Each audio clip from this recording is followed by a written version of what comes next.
Well all, it's time for the video that everyone needs to see. It's been many years since we first supercharged our ever reliable Subaru 2.5 RS 2005 model. This car is still the car which is setting the benchmark for the research and development of Raptor Supercharger systems. It was the first car ever to be supercharged and still going very well today. I'd like to show you that now the speedo on the dash has recorded it's now at 146,000 kilometres. It's been operating in the 6 to 7 pound boost range for all of its life, but only some of the time it's been intercooled. So we'll zoom that out, we'll have a look under the bonnet so that you can see that not much has changed there, or hood if you live in America.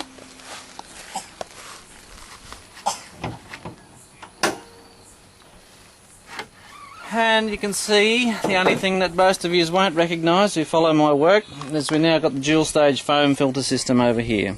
Otherwise there's no real difference from what there ever was. The car's running really well, and it was first supercharged at around 88,000 kilometres. It's now showing 146. Within a few weeks it'll be 150.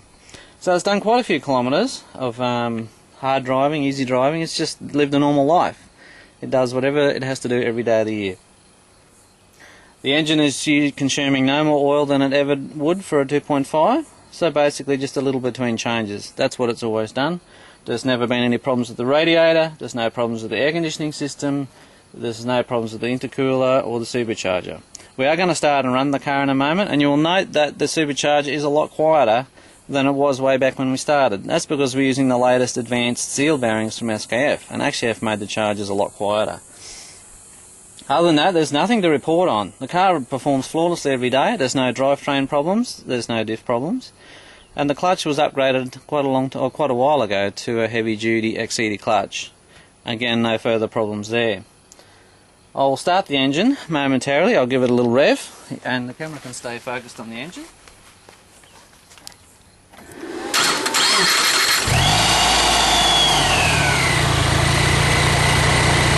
There you go, you don't have to be any sort of a person to know anything about engines to know that's running really well and clear. That's perfectly fine like that. I'm going to move around here.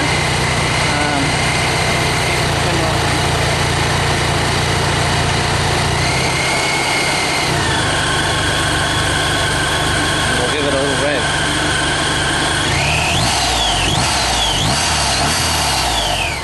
You can see the engine's still snappy as ever.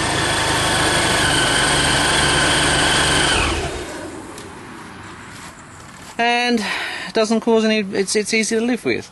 Remember that Raptor produces supercharger kits for all H4 engines of the single overhead cam variety from 1999 through to 2012.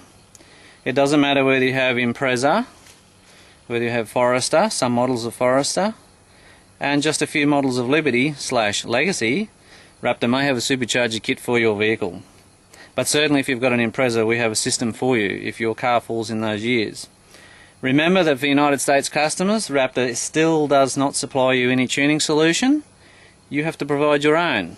You can either open source tune, or you can use a piggyback like Ready eManage or Unichip. There's a few options there.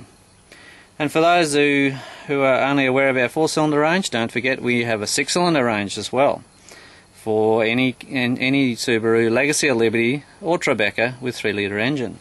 Again, supercharger with intercooler. I think that will conclude now. It is now that we are concluding the RS25 thread on Raptor Superchargers, and I thought this was a fitting end because this is the car that started it all and still going strong and will continue to be in our ownership for a long time yet. All the best, and we enjoy all of you customers who have bought Raptor products, and will continue to serve you well into the future. Cheers for the new year. Bye.